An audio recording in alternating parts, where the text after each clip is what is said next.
Bom dia. Hoje nós vamos falar sobre alimentação e os diversos passos que compreendem, né, e as morfologias e os comportamentos, né, que vão aparecer e poderem ser visualizados nos vertebrados. E assim, dessa forma, tentar entender as diferentes estratégias e soluções para a obtenção de alimentos. Tá? Então, eu vou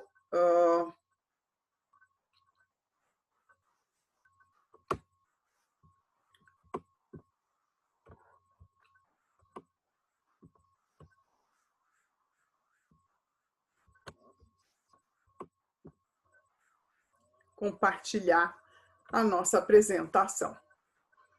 Então, faz muitos anos que eu uso essa capa, porque eu acho que ela mostra bem o quão o vertebrado transmite com sua forma várias adaptações sobre esse problema de resolver a alimentação, a obtenção de nutrientes e energia. Então, meio que está na cara, né, o que é consumido.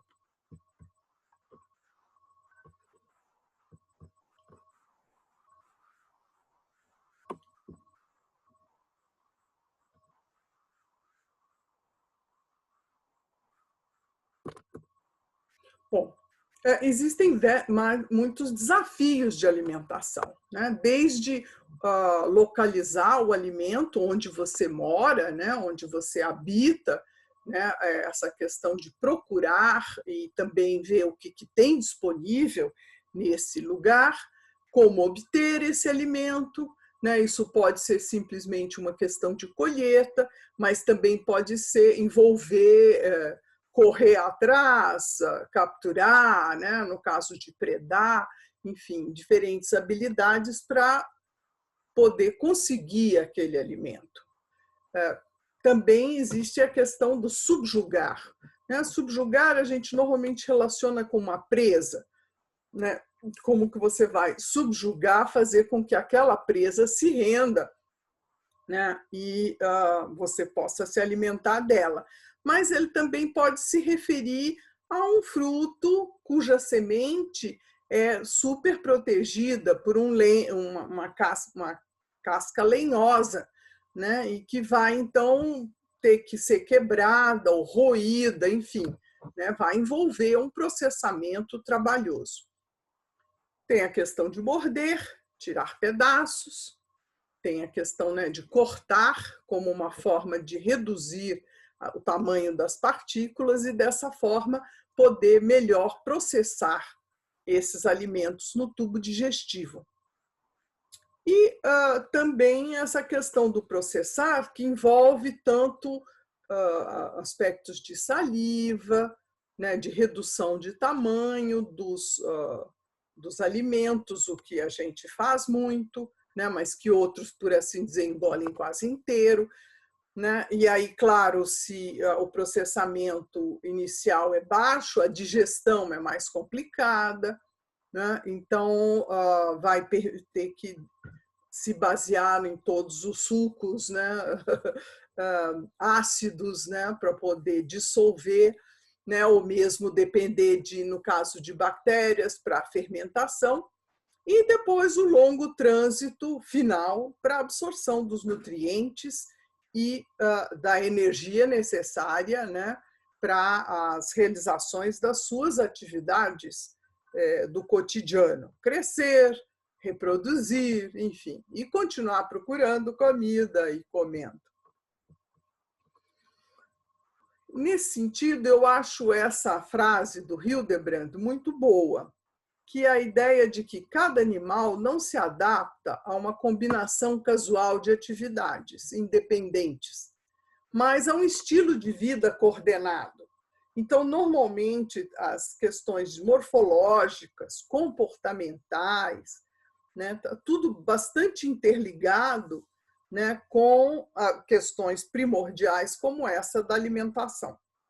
Então, nesse sentido, eu acho importante a gente examinar a morfologia e o comportamento dos vertebrados e, dessa forma, entender como eles interagem com o ambiente.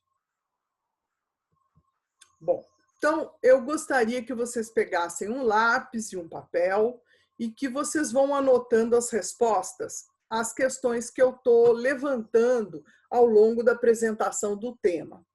São 10 questões e, ao final dessas 10 questões, vocês terão nas respostas uma listinha com as adaptações principais, né, que vocês notaram ao longo da apresentação.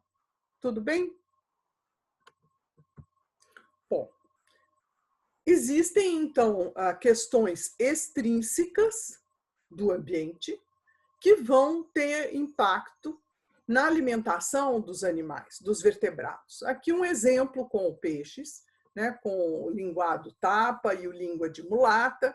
Eles ocorrem na costa do sul do Brasil, né? E vocês podem ver nessas pizzas a composição da sua dieta, né? Então, vamos à primeira pergunta. De acordo com a dieta, qual o ambiente com menor abundância de poliquetas? Vejam que não é importante uma resposta perfeita, correta. O que eu gostaria é que vocês pensassem em como que vocês poderiam avaliar essas questões. Tudo bem? Anotaram? Bom, outro aspecto de influência do ambiente, uma influência extrínseca, né? É nesse trabalho sobre a dieta de crocodilianos amazônicos, do Bill Magnusson, lá do INPA. Então, a gente tem aqui 3 espécies de jacarés e cada um com sua pizza de dieta.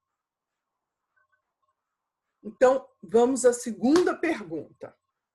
De acordo com a dieta, qual a espécie menos aquática? Como que a gente determina a menos aquática? Eu diria que tem menos espécies aquáticas na dieta. Enfim. Tudo bem? Por outro lado, no mesmo ambiente, né, aqui 2 grandes aves de rapina, né, uma coruja buraqueira e o Falcus parverius, podem comer coisas diferentes, né?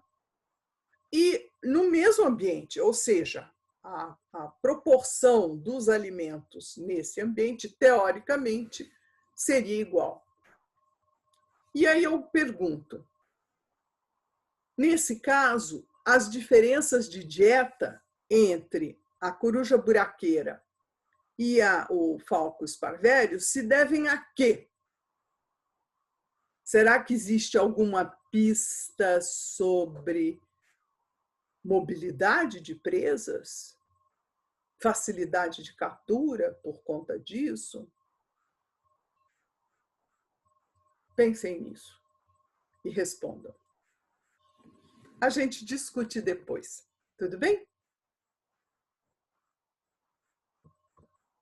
Bom, um aspecto importante é que, no caso tanto das corujas como dos gaviões, né, a gente trabalha muito com essas pelotas, né? Na verdade, eles regurgitam essas partes duras, não nutritivas, de suas presas, nessa forma dessas pelotas, né? E derretendo, por assim dizer, essas pelotas, a gente vai poder conferir todos os roedores que eles consumiram, a parte de pelos, a parte de ossinhos, enfim, dá para fazer uma boa avaliação de dieta, sem nenhum prejuízo para a coruja em si, né? Ou o gavião em si.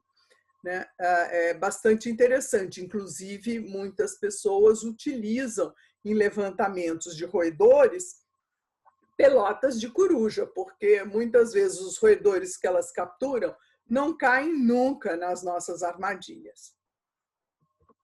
Bom, e os mamíferos? Será que os mamíferos também têm essa grande influência do ambiente? E aqui tem esse caso bastante interessante das focas da Antártica, que é usado em ecologia, em partilha de recursos, né? Então, aqui vejam que essas 6 espécies ocorrem em regiões diferentes, né? Águas rasas, águas profundas, elas vão ter dietas diferentes, inclusive a dentição a essas alturas, por assim dizer, já tem uma morfologia bastante diferenciada, né? Embora todas são carnívoras, então todas têm basicamente a mesma estrutura dentária original. Tudo bem? Bom, aqui a gente até comentou um pouco sobre essa questão do cação-raposa, né? Então, acho importante vocês lembrarem o vídeo da aula prática. Ele, inclusive, aperfeiçoa ou, enfim, dá outras ideias, né, mais recentes, mais atuais, sobre a importância tanto do comportamento de caça, como também a questão da morfologia. E existem vários comportamentos de caça que podem ser observados, né? A gente nunca pensa no jacaré como um animal que vai cooperar na captura de peixes, mas veja que tem, no lado esquerdo, é um sozinho, como que ele vai cercar os peixes na margem do rio, e no segundo, uma cooperação entre 2 jacarés, para que os peixes, ao descerem o rio, né, com a correnteza, passem entre eles e assim sejam mais facilmente capturados, né? Localização e salto de coiote, a gente pode observar aqui tanto com lobo-guará como cachorro do mato, né, o mesmo tipo de caça para pequenos animais, né? E aqui a gente volta e meia também consegue ver ataques de falcões a pequenas aves. Mas tem um aspecto bastante interessante dessa diferenciação de felídeos e canídeos, né? Então, aqui sobre a questão dos comportamentos de caça e subjugação. Então, na parte superior, a gente vê um felídeo, um tigre, né? Normalmente são animais florestais, solitários, e eles atacam de emboscada e promovem asfixia ou mesmo quebra da coluna na região do pescoço. E no caso dos canídeos, aqui exemplificados pelos canídeos sociais africanos, né, mas isso os nossos cães domésticos, quando feralizam, vão exatamente nessa tendência, né, de cerco, em áreas, nesse caso, abertas, mordidas e ataques múltiplos, tentando, então, enfraquecer a presa, né? Então, vejam que a estratégia bom, não é solitária, né, cooperativa, né? Então, são diferenças bastante importantes. E aí tem esse trabalho de 2015 que saiu na Nature, que avaliou a mobilidade do cotovelo e relacionando a parte morfológica. Então, aqui a gente pode ver, né, a articulação do cotovelo, qual é o plano articular, né? E aqui mostrando as diferenças entre a articulação de um tigre e a articulação, e aí a gradativa modificação de um cachorro africano. Então, como a gente comentou, o tigre ataca de emboscada e ele agarra, né? Então, ele tem que ter uma mobilidade, por assim dizer. Quanto maior a mobilidade, a destreza manual dele, mais fácil ele vai conseguir agarrar e morder o pescoço, né? Isso é dado pela o que se chama, com esse palavrão, supinação livre. Nós temos, né, grande supinação. A gente consegue fazer uma boa rotação de antebraço. Nós temos uma supinação bastante livre. Enquanto que, no caso do cachorro africano, a supinação é restrita. Qual a vantagem da supinação restrita para o cachorro africano? A gente viu que o cachorro africano vai ter que correr, cercar, né, para poder atacar. Né? Na corrida, essas articulações mais que permitem uma maior quantidade de movimentos, normalmente permitem também mais deslocamentos, né? Então, e menor eficiência de corrida. Então, nesse sentido, a supinação restrita, uma articulação que é mais direcionada, né, como uma articulação de porta, né, que só dobra, né, vai ser útil, por assim dizer, mais adaptada, mais eficiente nessa atividade. E veja que no caso da raposa, que é aquela ali que vai caçar sozinha, ela só vai dar uma corridinha, pula e tal, ela teria, né, uma supinação média. Né? Então, eu pergunto, qual a relação da morfologia com o comportamento de caça e subjugação? Vejam que isso, na verdade, é o resultado de uma adaptação, de uma seleção natural ao longo de, né? Imagino que vários tigres morreram de fome, ou antecessores dos tigres já morreram de fome, até que isso realmente fosse selecionado, né? Aperfeiçoado ao longo da seleção natural. Tudo bem? Bom, então vamos a outros sistemas, por exemplo, ecolocação. Ecolocação em comportamentos de caça. Né? Então, na aula de órgãos de sentidos, o professor Wesley deve ter comentado com vocês sobre ecolocação, né? E a grande quantidade de informações que ela proporciona. Então, aqui a gente tem um exemplo, só lembrando, né, de como um morcego vai poder interceptar um morcego insetívoro, interceptar seu inseto e não morrer de fome. E, claro, para um predador de morcego, né, ele vai ter que vir por trás. E existem gaviões especializados, né, como essa espécie pega morcego, né, e ela tem um comportamento adequado. Bom, também se não tivesse comportamento adequado, morria de fome, não é mesmo? Ou ia ter que mudar de dieta. Outra coisa é sobre os vestígios. Vestígios dão muitas pistas sobre o consumo, né? Quem consumiu, o que consumiu.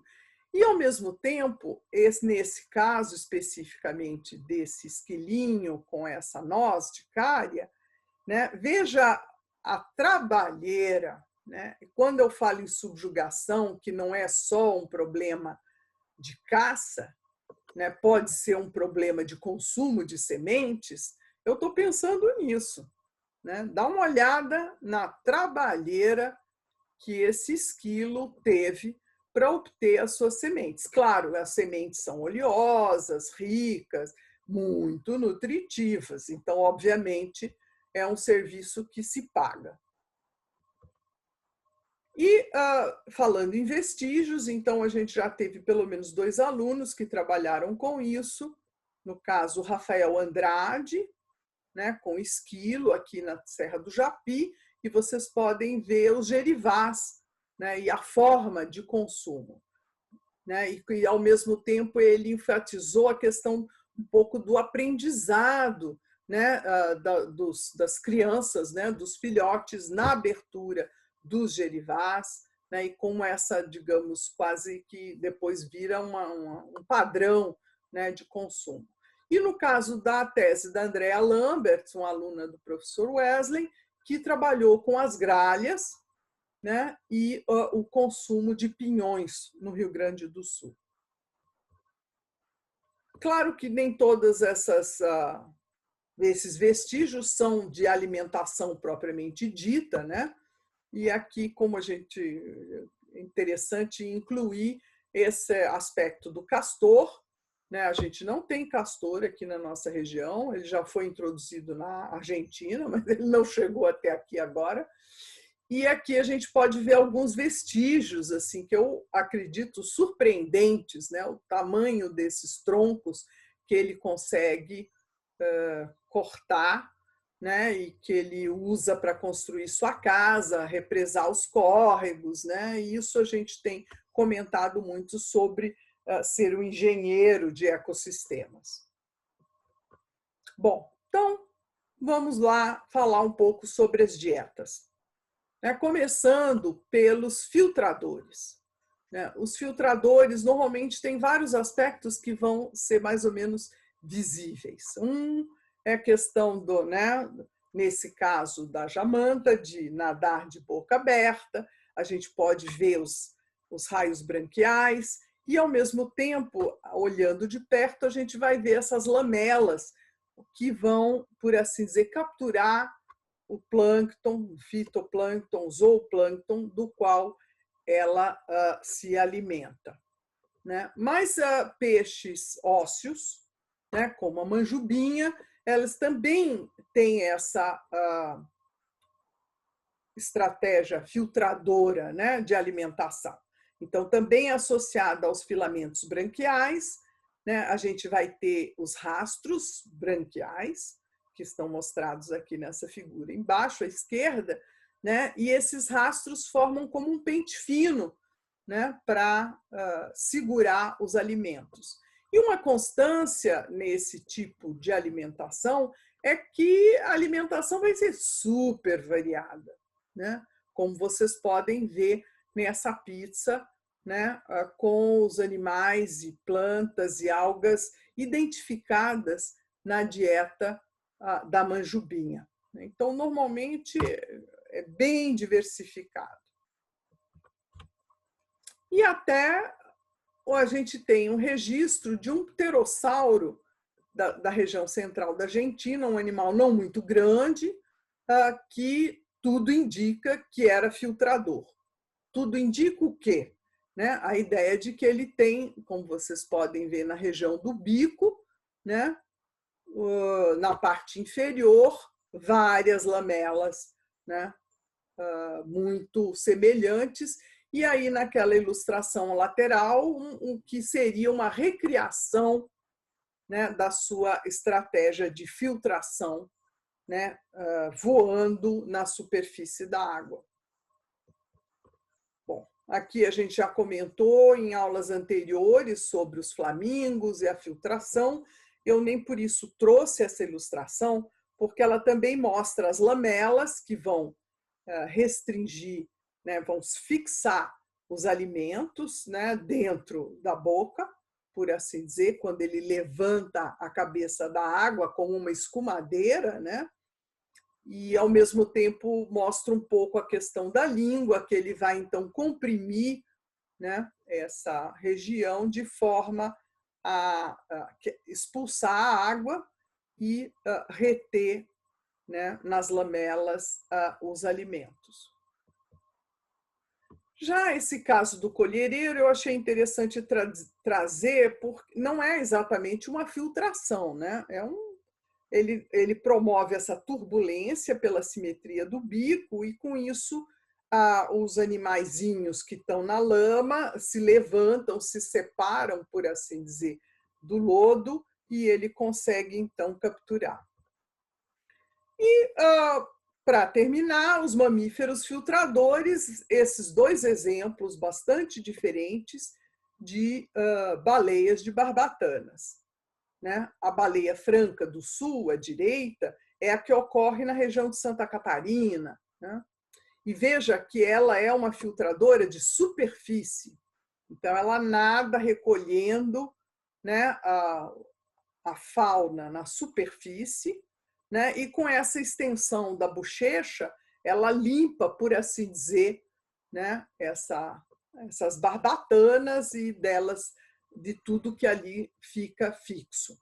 Já no lado esquerdo, né? Já no lado esquerdo a gente tem a baleia azul, não sei se vocês viram semana passada, né? Aquele vídeo de um caiaque com duas senhoras que meio que foi engolfado rapidamente, né? Junto com um cardume de peixes por uma grande baleia, né? Ou seja, não é que mamífero filtrador, baleia filtradora, vai só filtrar coisas muito pequenas, né? Nesse caso da baleia azul, ela está consumindo um cardume de peixes, né? Não muito pequenos. Bom, então, vamos à quinta pergunta. Como identificar um filtrador? Quais as pistas? Eu gostaria que vocês mencionassem tanto pistas morfológicas, pistas de avaliação de dieta, como pistas de comportamento. Tudo bem? Morfologia, dieta e comportamento.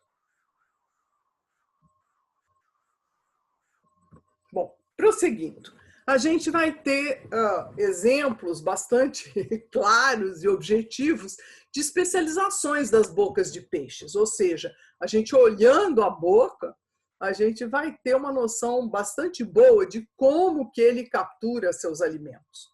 O sugador, é um canudinho, né? E aqui tem essas duas questões que eu chamei a atenção no caso do miracel, né, que é um peixe predador de espreita, ou seja, ele fica sentado no fundo do mar, camuflado, um senta-espera, por assim dizer, e ele tem esses tentáculos, rabichos, ou enfim, o que vocês quiserem chamar, simulando um vermezinho, e dessa forma ele vai então atrair alguma presa e que ele então engole. E lá embaixo, né, a gente tem duas posições do peixe espátula, né, que é um filtrador, e é interessante porque essa espátula, na verdade, tem uma grande percepção sensorial, né, de eletricidade, e com isso ele consegue, à medida que ele nada, localizar nuvens, né, de plâncton, zooplâncton, fitoplâncton, e dessa forma, nadando de boca aberta, com as suas raios branquiais e rastros branquiais, capturar, né, esses animaizinhos e plantinhas. Especializações de bicos, a gente já teve oportunidade também de mostrar e conversar um pouco sobre isso, quando falando de aves. Enfim, aqui a gente tem, né, várias ilustrações, inclusive indicando, né, mais ou menos o objetivo, né, ou como que eles funcionam. Eu achei interessante trazer aqui essa associação que o pessoal do Museu do Transvaal, em Pretória, fez entre, né, alguns instrumentos que nós usamos no nosso dia a dia com as formas de obtenção dos alimentos das aves, né? Então, acho bastante interessante essa associação, né, mostrando essa diversidade, né, de formas de captura e subjugação. E claro, a gente, mais ou menos óbvio, né, que os beija-flores, né, o tamanho do bico vai mais ou menos permitir, está relacionado com o comprimento do cálice da flor, né, embora, né, esse trabalho de um aluno da pós-graduação mostrou, né, roubos, né, que na verdade esse daqui tem um bico razoável, mas quando ele não consegue capturar seu néctar pelos métodos normais, fornecendo o serviço de polinização, ele pode muito bem roubar. E isso também pode ser visto para as aves de praia, né? A fauna de praia, né, que a professora Cecília, a professora Fosca estudam, né? Elas são itens de alimentação bastante interessantes para várias aves vadeadoras. Essas aves que ficam ali na praia, andando, né, na beira-mar, né? E o comprimento do bico também, né, vai ser uma coisa importante, né, para atingir a profundidade em que esses animaizinhos se escondem, se abrigam, né? Mas não só de adaptações bicais ou bucais, né, vão dar pistas sobre alimentação, né? Na verdade, aqui a gente está comentando sobre as pernas, né? E esse comprimento de pernas vai permitir que eles fiquem parados, estacionados, dependendo da profundidade da água, e, nesse sentido, vão ter acesso aos peixinhos, enfim, aos animais nadando nessa região. E, claro, se as pernas são muito curtas, ele muito bem pode ficar empoleirado fora. A ideia é, basicamente, ficar bastante tempo lá parado, né? Um senta e espera, quer dizer, ele não senta, mas ele espera, né? De modo que os peixes se aproximem e, com isso, eles consigam ser capturados. E aí tem uma variedade enorme de modos de alimentação de aves aquáticas. A gente pode achar que é tudo igual, mas aqui nessa figura, né, do Paul, da vida dos vertebrados, mostra assim, uma variedade de comportamentos e estratégias de captura bastante interessantes. Desde uma perseguição aérea das piratas, né, as fragatas, que roubam as presas capturadas por outras aves aquáticas, até, né, o papel dos pinguins, né, de mergulhos profundos, enfim. E aqui a gente poderia conferir, por exemplo, no caso do Otobá, ele é um mergulhador, ele vai bem do alto, visualizar seu peixe, sua presa dentro d'água e despencar lá de cima, né, com o bico para atacar seu peixe, atordoar e capturar. E é interessante a gente observar que ele tem as narinas não para fora do bico, como todas as aves, ou a maioria das aves. As narinas dele são internas. E pensem como isso é importante no caso, né, quer dizer, quando ele despenga, ele vem numa velocidade grande, o impacto na água é grande. Claro que o bico, por assim dizer, corta um pouco, né, esse impacto, mas a inundação que as narinas externas causariam, né, nesse animal seria assim bastante importante. Então, é nisso que eu estou querendo que vocês pensem na vantagem, né? Eu já avisei. Bom, então vamos para a sexta pergunta. Como identificar como um vertebrado obtém seu alimento e o que consome? Quais as pistas? Qual a morfologia? Qual o comportamento?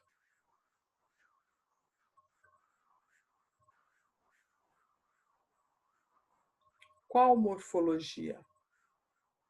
Qual o comportamento? E lembrem-se que foram apresentados exemplos de várias morfologias de várias partes do corpo. E no caso de comportamento, também algumas diferenças interessantes e importantes. Tudo bem? Bom, então passemos a um outro tema interessante e importante, que é a projeção de língua. Isso é uma coisa que ocorre bastante em anfíbios, e aqui a gente também tem dois exemplos de salamandra. É interessante notar que, no caso dos anuros, a língua tem uma raiz na parte anterior da boca. A nossa língua tem uma raiz na parte posterior da boca, né? E nesse sentido, quando ele desdobra a língua, né, ela vai longe. Então vamos lá.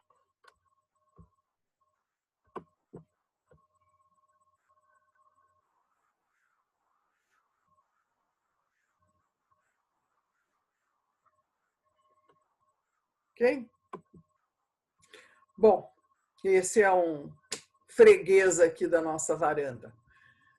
Então, existem várias estratégias, né, de língua, de mecanismos de projeção e mesmo de formato, de tipos de língua. Então, aqui no caso, por exemplo, do pica-pau, a gente vê a quantidade de espinhos, né, e pensa como isso se relaciona. Quer dizer, quando ele cava um buraco numa madeira podre, onde ele vai tentar capturar uma larva de besouro, né, ele vai ter que fisgar essa larva de besouro e tirá-la para fora do abrigo, né? Então, esse tipo de língua vai ser super importante.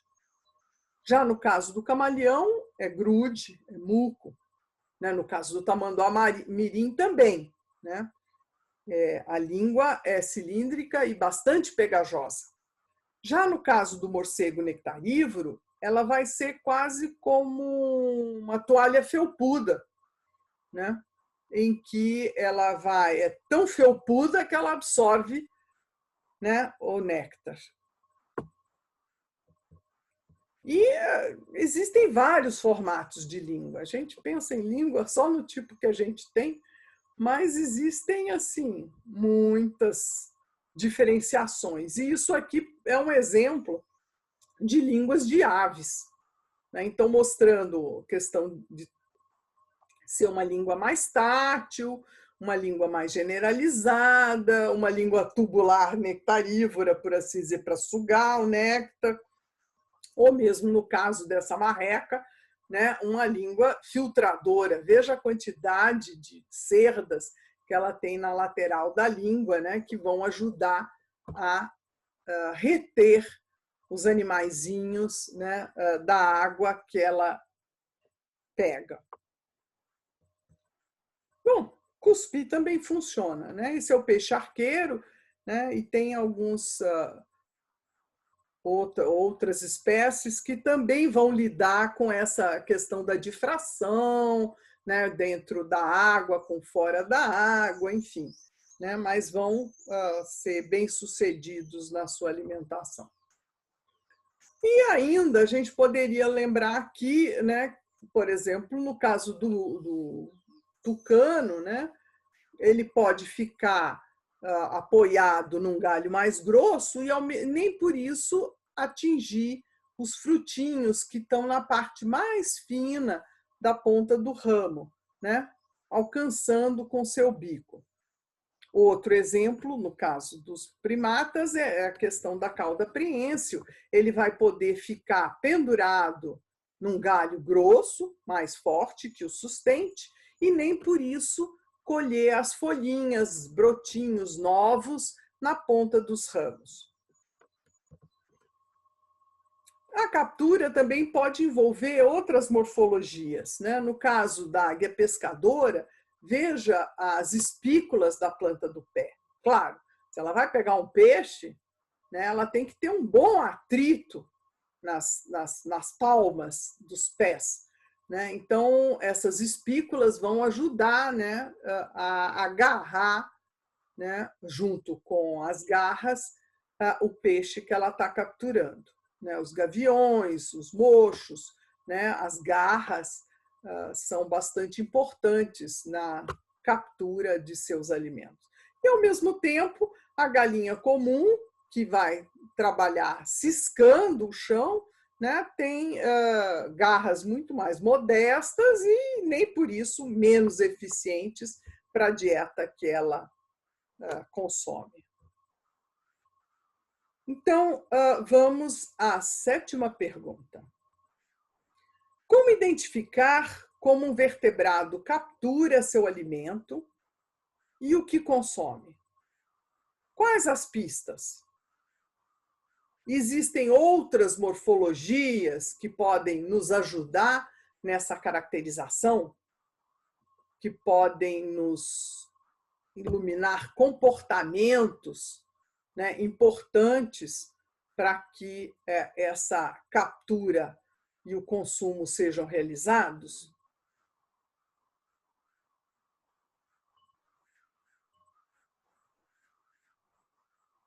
Tudo bem? Bom, então passemos a dentes, né? Aqui a gente tem uma geral sobre dentes de peixes, tanto do ponto de vista estrutural, como do ponto de vista de localização. Localização para a gente é bem assim, boca, né? Mas no caso dos peixes, eles também têm dentes faríngeos, na faringe. Lembra que quando eles abrem a boca, faz-se um vácuo, né? E a presa basicamente entra por sucção. Então, ela precisa, por assim dizer, ser agarrada dentro dessa boca rapidamente, né? No caso dos predadores, né? Então, esses dentes também faríngeos vão ajudar em captura, corte, maceração. E vão se diferenciar de acordo com as dietas também. Aqui a gente pode ver os dentes em pavimento da raia amarela, né? Que é um animal durofágico, né? Então ela se alimenta no bentos, né? Quase como um aspirador de pó, né? Revolvendo a areia do fundo e extraindo, né? Os moluscos e outros animaizinhos, né? Das quais ela se alimenta.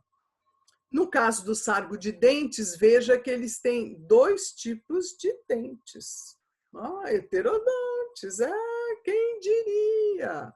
Eles têm dentes incisiviformes, com os quais eles podem cortar algas, né?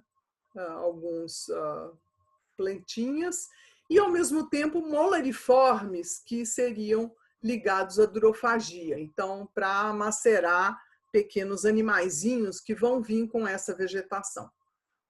O peixe víbora com dentes caniniformes, ou seja, vão fisgar, né? Os caniniformes fisgam. E ali ao lado, o bagre com dentes cardiformes. Os dentes cardiformes normalmente são de raspar, né? Vão raspar. Raspar da mesma forma que a gente tem esses cascudinhos de aquário, né, que ficam limpando o aquário pelo lado de dentro, comendo todas as alguinhas. Tudo bem? Então, aqui algumas ilustrações coloridas desse trabalho. Esse é um trabalho super bonito, né? Se alguém quer pensar um pouco nas diferentes papéis dos diferentes dentes, né? O que corta, o que faz um buraco, o que rasga, enfim. É bastante interessante esse trabalho do Mihailítis. E eu acho sempre importante comentar sobre esse pesquisador, Michael Golding, que trabalhou com peixes na Amazônia, né? Então, aqui trazendo pelo menos dois exemplos do trabalho dele, um desse do curimatã, que tem dentes cardiformes, ou seja, de raspar, e que ele vai se alimentar na várzea, quando a água sobe, né, no tempo de cheia, raspando os troncos das árvores submersas e pegando esses algas, enfim, tudo que ali tem. Um outro exemplo muito bonito do trabalho do Michael Golding é o tambaqui. Até uns tempos atrás, a gente às vezes tinha costelas de tambaqui no restaurante Aquilo. Eu acho que agora já acabaram com os tambaquis, mas enfim. O tambaqui é um peixe frugívoro, então ele vai se aproveitar na época das cheias, né, da várzea, da frutificação das diferentes espécies da várzea, né? E com isso vai se alimentar dos frutos. E veja a dentição que ele tem, né? Ilustrada aqui. Eles têm dentes molariformes e veja a pizza mostrando a composição, né, da grande quantidade de frutos, né, e a parte, por assim dizer, mínima de peixes das quais ele se alimenta. E claro, a gente chega às especializações alimentares dos mamíferos, né, que tem essa diversificação incrível, né, desde animais sem dentes, como o tamanduá, até, né, gambás com uma quantidade de dentes enorme, né, aquele sorriso maravilhoso, é o maior número de dentes de um mamífero, né, e as diferenciações, desde dentes molariformes, né, dos herbívoros para macerar grama, né, e tentar vencer, né, todas os cristais de sílica, né, que ali se apresentam, né, até os carnívoros que vão tentar cortar pedaços e eu mesmo usar a sua boca, a sua mandíbula para a subjugação, né, das suas presas.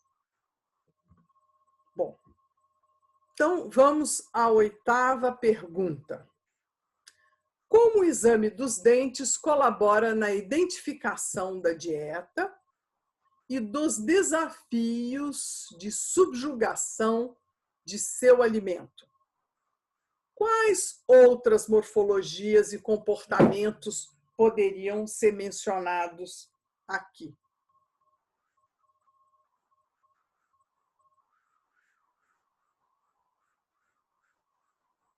Dentes, outras morfologias, comportamentos. Tudo bem? Bom, agora aqui eu gostaria que a gente se detivesse um pouco mais, né? A gente vai estar aqui falando sobre a mecânica das mandíbulas em mamíferos. E eu acho interessante observar essa questão, né? No caso de um carnívoro, é importante a gente perceber que a articulação da mandíbula está aproximadamente alinhada com a fileira dos dentes. Ao mesmo tempo, né? Então, o que isso resulta? Isso resulta que quando ele fecha a mandíbula, ele fecha e corta como tesoura. Ao mesmo tempo, o encaixe entre os caninos, superior e inferior, vão dar firmeza e prevenção no deslocamento lateral. Ao mesmo tempo, veja o músculo temporal como ele é bem desenvolvido. Então, ele segura essa nossa mandíbula, né, de osso único, dentário, entendeu? Então, a base da dieta carnívora tem essas características, são super importantes.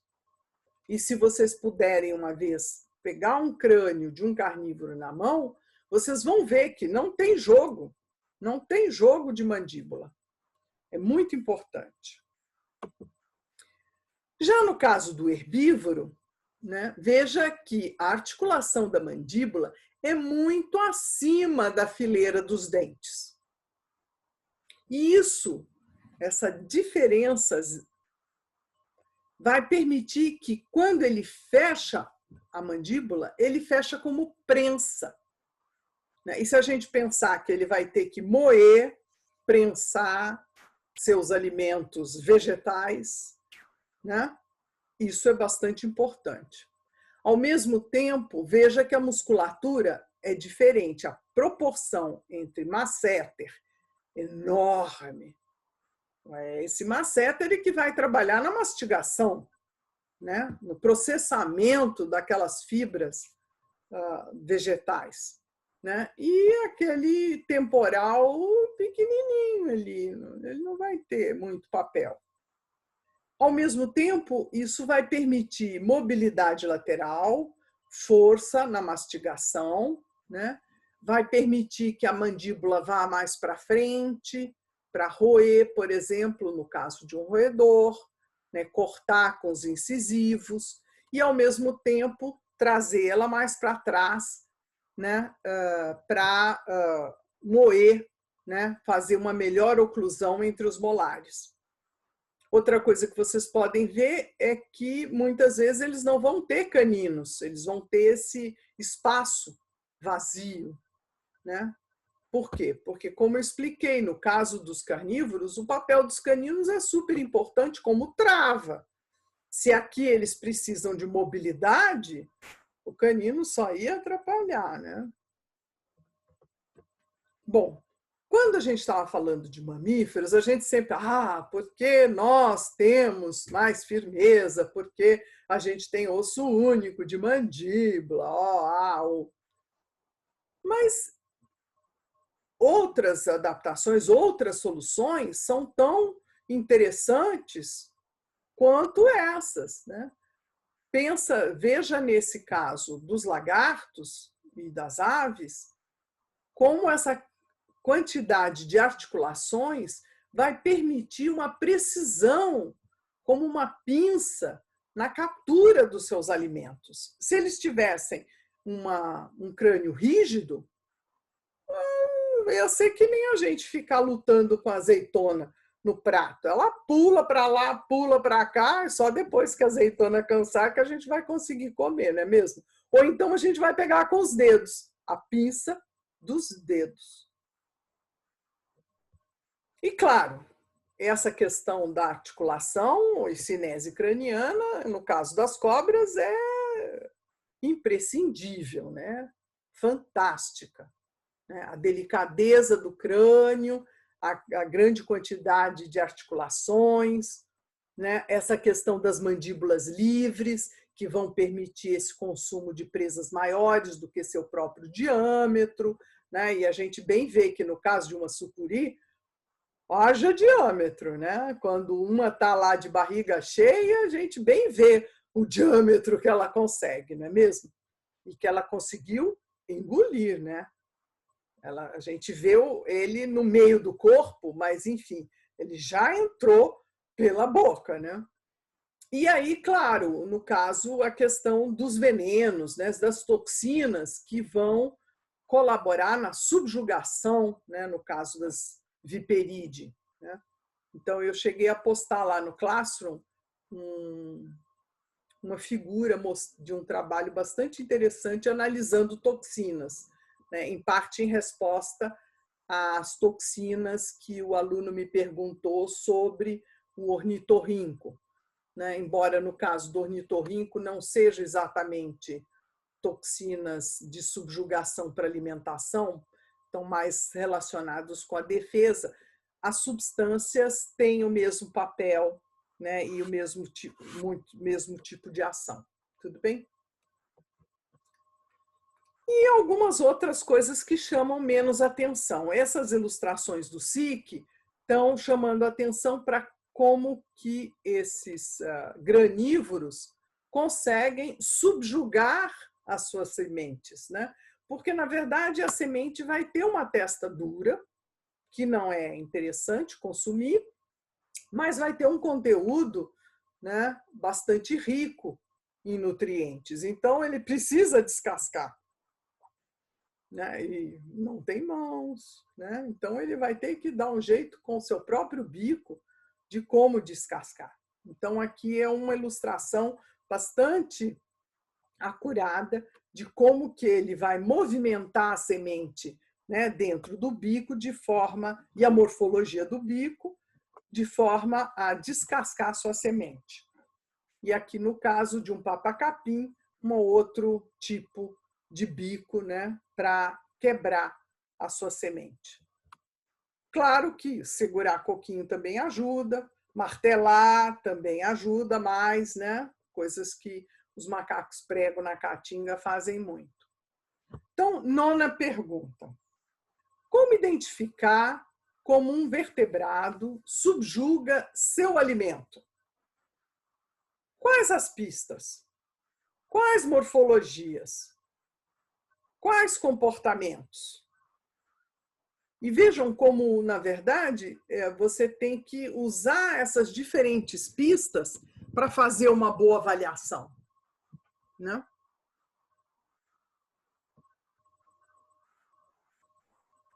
Tudo bem? Posso continuar? Então, passemos aos dentes. A gente chegou a comentar sobre os dentes de troca contínua ao apresentar, né, os diferentes vertebrados, inclusive os tubarões, né, como eles, né, perdem, né, perdem dentes e trocam dentes em profusão, né, até a situação dos nossos mamíferos, né, em que não troca, só troca 2 vezes, né? Tem dentes de leite quando crianças, é a dupla dentição, os dentes de adulto, né? Que não são mais trocados, que tem raízes, enfim, né? Mas aí a gente tem outro problema. Para esses que comem esses cristais, essas plantas, né? Os herbívoros, cheios de cristais de sílica, haja abrasão, não é mesmo? Então, aqui a gente mostra, no caso do cavalo e do boi, a questão da coroa alta, né, que vai permitir, quer dizer, com o desgaste paulatino dos dentes, vai permitir que ele continue se alimentando, porque se ele ficar sem dentes, não vai comer mais, né? E, ao mesmo tempo, a importância da questão do esmalte sendo mais duro e desgasta mais devagar, e a dentina mais mole. Então, com isso, ele vai ter sempre uma superfície bastante irregular que vai ajudar no processamento dos alimentos.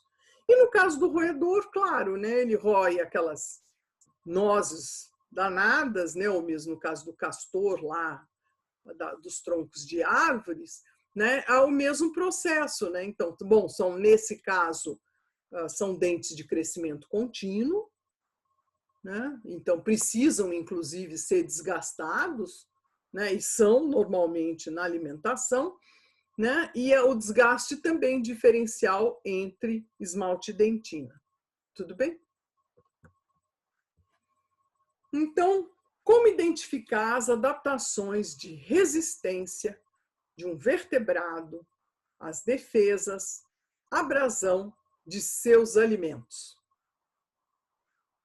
Quais morfologias? Essa está fácil, né? A gente acabou de falar sobre isso.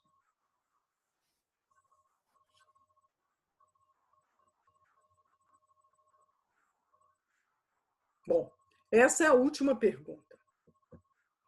Aqui a gente ainda fala um pouco mais sobre processamento de alimentos, a questão da importância da oclusão, né, dos dentes superiores e inferiores para um bom processamento dos alimentos, né, as diferentes formas dos dentes, né, para as diferentes atividades, né, desde um carniceiro, um conjunto carniceiro para um carnívoro, até molares mais arredondados, no caso, para alimentos mais macios, até premolares e molares de um herbívoro bastante acidentados, né, afiados para desfiar, moer os alimentos fibrosos. Bom, e passemos agora então. Bom, os itens já foram processados e agora, finalmente, chegou a hora do lucro, né, da absorção.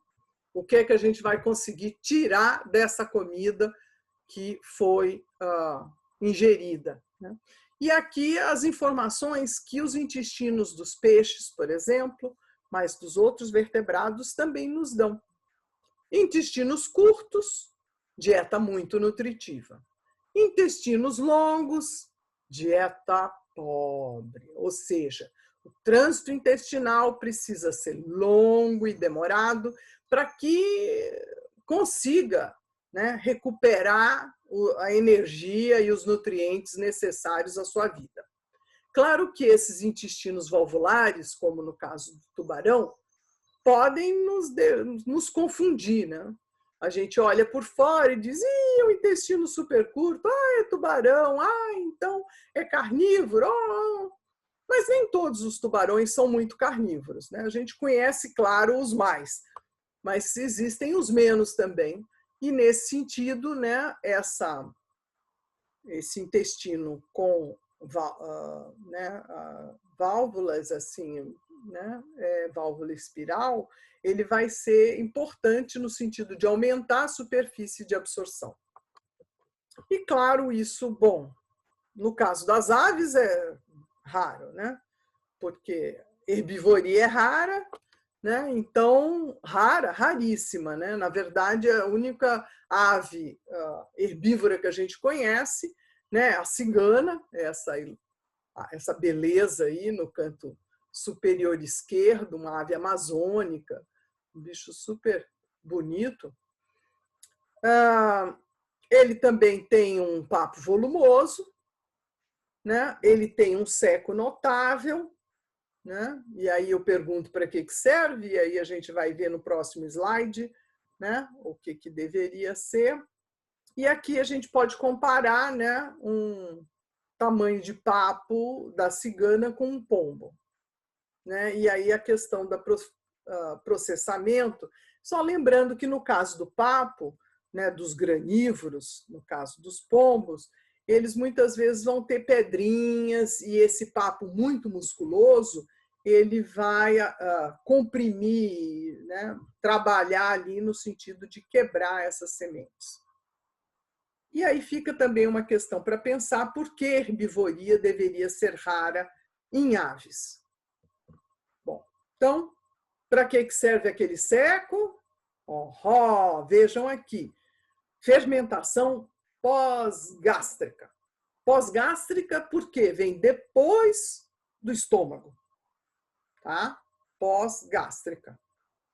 Enquanto que, por exemplo, no caso dos ruminantes, eles vão ter uma fermentação pré-gástrica. Então, nesse caso, a saliva, que tem um poder tamponante interessante, vai tamponar essas câmeras iniciais, né, do estômago, né, do rumen, né, e com isso vai permitir que bactérias se alojem ali e então possam fermentar, né? E nesse sentido, quando o alimento for para os intestinos vão poder absorver esses produtos da fermentação das bactérias. Isso é uma riqueza muito importante, né? Um enriquecimento do alimento. Por outro lado, ele também, no caso desse veado, a gente pode ver que ele ainda tem um seco, ou seja, ele vai ter uma segunda etapa de fermentação, e depois desse seco, ele até que tem um intestino grosso razoável, que ainda vai poder absorver um pouco desses produtos. Tudo bem?